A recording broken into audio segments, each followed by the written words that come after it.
नमस्कार दोस्तों, मेरा नाम है सुदर्शन। स्वागत है आपका price action secret part number 3 में। दोस्तों, ये वीडियो बहुत ही इंपॉर्टेंट होने वाली है, इसलिए आपसे अनुरोध करूंगा कि अंत तक साथ बने रहे, वीडियो को स्किप करके बिल्कुल ना देखें। इस वीडियो में हम चर्चा करने वाले हैं कि हम ट्रेंड लाइन किस तरह बना सकते हैं। ट्रेंड लाइन प्राइस एक्शन में एक बहुत ही इम्पोर्टेंट रोल अदा करती है। अगर आप ट्रेंड लाइन को मास्टर कर गए तो इसका मतलब आप प्राइस एक्शन को मास्टर कर गए। देखिए, ये जितने भी सपोर्ट, रेजिस्टेंस, पैटर्न्स वगैरह फॉर्मेशंस होते हैं, इनका बेस ट्रेंड लाइन ही होता है। तो अगर हमें हमारी ट्रेंड लाइन परफेक्ट है तो हमारे पैटर्न्स और हमारे ट्रेड्स एकदम करेक्ट आइडेंटिफिकेशन की तरफ जाएंगे। देखिए, जब भी हम मार्केट में ट्रेंड लाइन बनाते हैं उसके लिए हमें कुछ रूल्स, कुछ नियम फॉलो करने होते हैं। उसमें का सबसे पहला नियम है कि हमारे ट्रेंड लाइन की जो उठाव या झुकाव होता है वो 45 डिग्री से ज़्यादा नहीं होना चाहिए। 45 डिग्री से मतलब है कि ये एक सीमित अंतर में ही, एक सीमित मात्रा में ही ये उठी या झुकी हुई होनी चाहिए। ये ट्रेंड लाइन जो है ये परफेक्ट ट्रेंड लाइन है। अगर ये ट्रेंड लाइन कुछ इस तरह बनती है तो इसे ट्रेंड लाइन हम कंसिडर नहीं करेंगे, क्योंकि ये जो है इसका नाम ही ट्रेंड लाइन है। और ये अगर ट्रेंड में इतनी स्ट्रेंथ बता रहा है तो ये ट्रेंड लाइन हमें फॉलो अप नहीं करनी चाहिए, बिल्कुल नहीं मानेंगे हम इस ट्रेंड लाइन को, क्योंकि यहाँ से जो जब प्राइस नीचे आएगा इसके, तो वो एक रिट्रेसमेंट मात्र होगी। इसके बाद में प्राइस जो है छोटा सा पुल बैक लेके अगेन अपनी जर्नी कंटिन्यू कर लेगा। तो प्राइस ट्रेंड लाइन का सबसे इम्पोर्टेंट रूल है कि ट्रेंड लाइन का झुकाव या उठाव जितना कम हो उतनी ही वो ज़्यादा इफेक्टिव होती है। अगर वो 180 डिग्री मतलब हॉरिजॉन्टल लाइन में कन्वर्ट हो जाती है, अगर हमारे पैटर्न का बेस या रेजिस्टेंस एक हॉरिजॉन्टल वे में होता है तो वो एक सबसे ज़्यादा रिलायबल माना जाता है।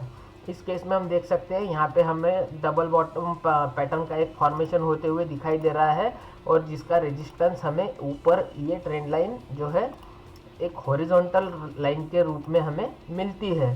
तो इस केस में देखिए ये कितना क्रूशियली परफॉर्म करता है। देखिए, ऊपर ये सस्टेन नहीं हो पाया है, इसके ये आवरली टाइम फ्रेम की बात कर रहे हैं हम। इसी तरह के पैटर्न हमें 3 मिनट 5 मिनट को भी देखने को मिलते हैं, लेकिन चूंकि हम एनालिसिस जो है बड़े टाइम फ्रेम पर करते हैं, आवरली या 15 मिनट पर करते हैं, तो ये जो पैटर्न्स होते हैं वहाँ पर हमें 3 मिनट 5 मिनट में इसके सपोर्ट और रेजिस्टेंस हमें बहुत ही इफेक्टिव तरीके से वर्क करते हुए दिखते हैं। फिलहाल हम बात कर रहे हैं ट्रेंड लाइन के ऊपर, तो इसी में हम कॉन्सेंट्रेट करेंगे। तो देखिए यहाँ पर जो है, जब ये प्राइस इसके ऊपर, इस प्राइस ने इसको ऊपर से अप्रोच किया, तो यहाँ पर एक पूरा दिन तक देखिए, एक दिन में आवरली कैंडल 6 ही बनते हैं, 6 या 7 ही बनते हैं। तो देखिए पूरा दिन भर इस ट्रेंड लाइन का इसने रिस्पेक्ट किया। उसके बाद में जो है इसको ब्रेक डाउन करके प्राइस नीचे आया। तो जब भी ट्रेंड लाइन हम बनाएंगे, आज के बाद याद रखेंगे, उसका उठाव या झुकाव जितना कम हो उतना ही वो इफेक्टिव होता है। अब इस ट्रेंड लाइन के साथ ही हमें कुछ फॉर्मेशंस देखने को मिलते हैं जिन्हें हम प्राइस एक्शन पैटर्न्स बोलते हैं। तो देखिए, कभी कभी ऐसा होता है कि हमें डबल बॉटम तो मिल जाता है, लेकिन इसका ब्रेकआउट नहीं होता या ब्रेकडाउन नहीं होता, और प्राइस जो है इसी के अंदर खेलता हुआ हमें दिखाई देता है। तो ये हमें क्या इंडिकेट करता है, इसको हम निचले ओर से एक ये ट्रेंड लाइन बनाएंगे और ऊपर से ये एक ट्रेंड लाइन बनाएंगे। तो ये हमारे लिए क्या होगा, इसे हम वेज बोलेंगे। वेज माने पुल। ये देखिए, ये पुल के जैसा दिख रहा है। तो प्राइस जो है इन दो ट्रेंड लाइन के बीच में कंसोलिडेट होकर रह जाती है। इस कंडीशन में हम काफ़ी बार कंफ्यूज हो जाते हैं कि ये इसको हम कौन सा पैटर्न बोले। ये डबल बॉटम भी नहीं है, ट्रिपल बॉटम भी नहीं, यहाँ तो 4-4 5-5 बॉटम दिख रहे हैं, 4-4 5-5 टॉप दिख रहे हैं। तो ये जो है हमारा राइजिंग वेज पैटर्न हो जाता है।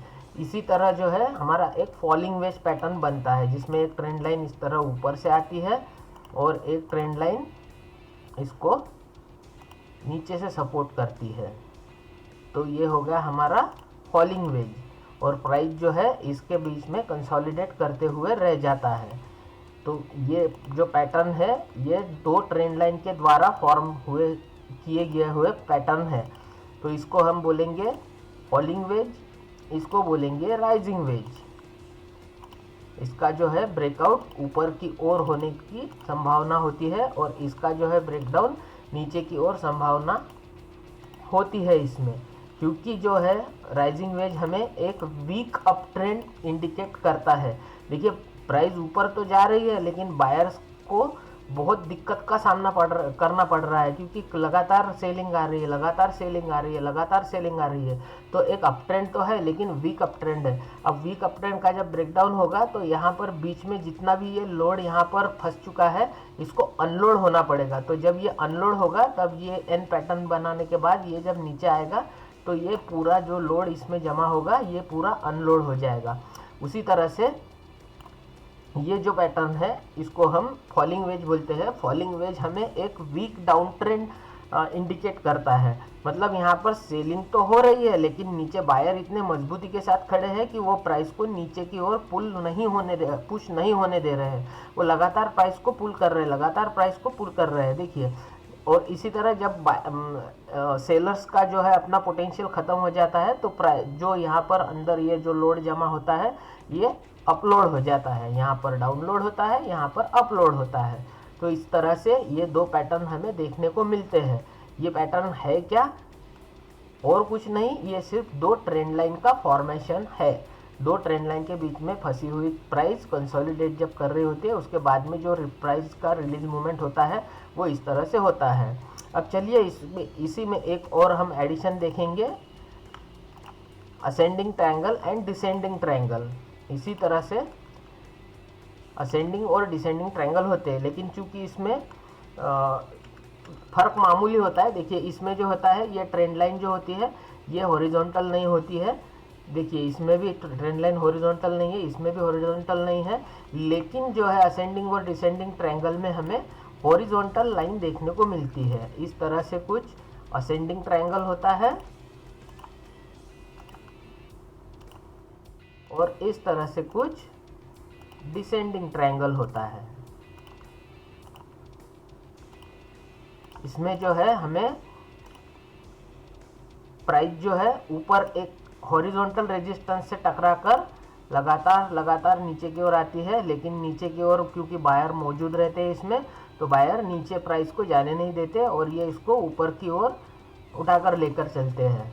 बीच बीच में ऐसा भी होता है यहाँ पर फॉल्स ब्रेकडाउन आते हैं, लेकिन अगेन ये चैनल के अंदर वापसी करके अपने रेजिस्टेंस के पास पहुँच जाता है। अंततः ये ब्रेकआउट करके ऊपर की ओर निकल जाता है। लेकिन असेंडिंग ट्रायंगल और डिसेंडिंग ट्रायंगल में जब भी हम ट्रेड इनिशिएट करेंगे तो हमें एक बात का ख्याल रखना होगा कि इसमें जो है ये ट्रेंड, निचला ट्रेंड जो है बायर्स ट्रेंड मजबूत होता है, तो इसलिए हमें कभी भी असेंडिंग ट्रायंगल का ब्रेकआउट होने के बाद ट्रेड इनिशिएट करने की जल्दबाजी नहीं करनी चाहिए।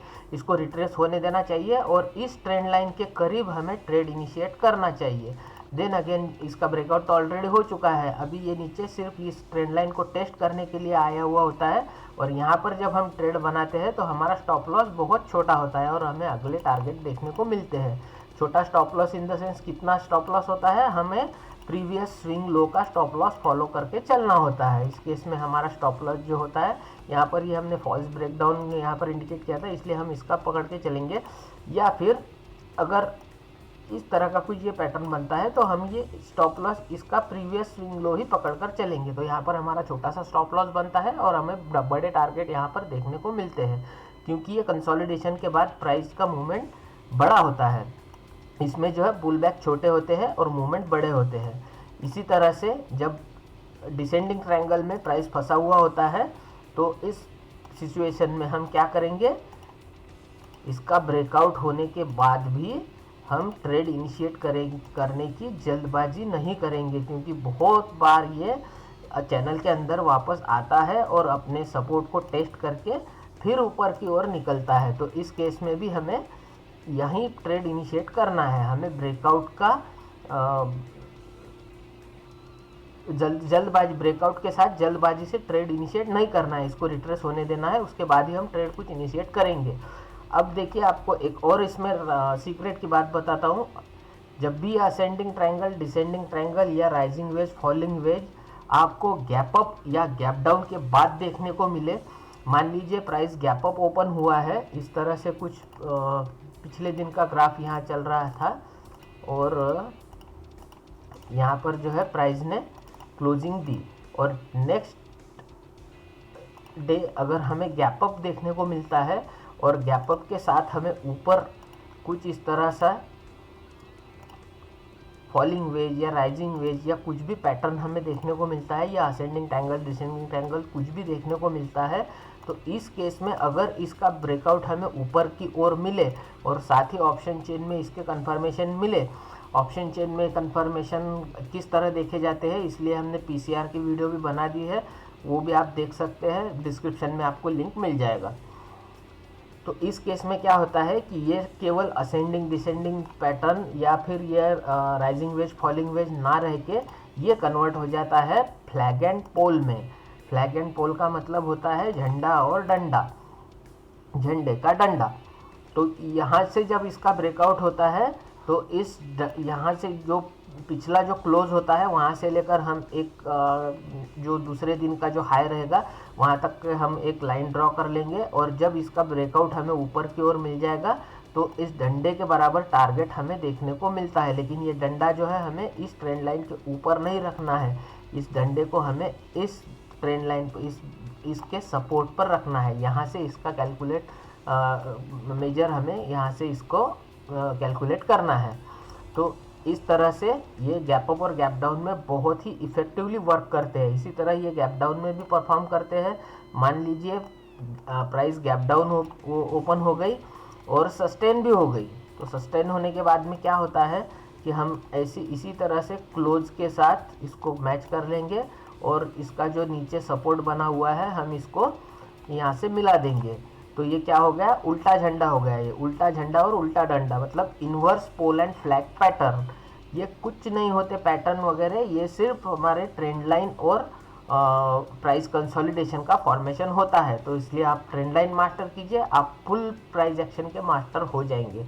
तो इस तरह से जब प्राइस का ब्रेकआउट हमें इसके नीचे मिल जाएगा, ब्रेकडाउन सॉरी,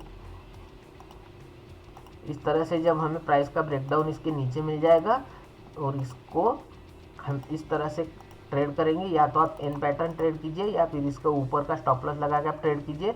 लेकिन जो है हमें इस डंडे के बराबर, क्योंकि ये डंडा हमें ऊपरी रेजिस्टेंस के साथ मैच करना है, निचले सपोर्ट के साथ नहीं। इसके पहले हमने जो गैप अप सिनारियो देखा था उसमें हमने सपोर्ट के साथ मैच किया और गैप डाउन में हमने रेजिस्टेंस के साथ मैच किया। तो हमें निचले साइड में इस डंडे के बराबर टारगेट इजीली अचीव हो जाता है। इसमें बहुत बड़े बड़े टारगेट अचीव होते हैं।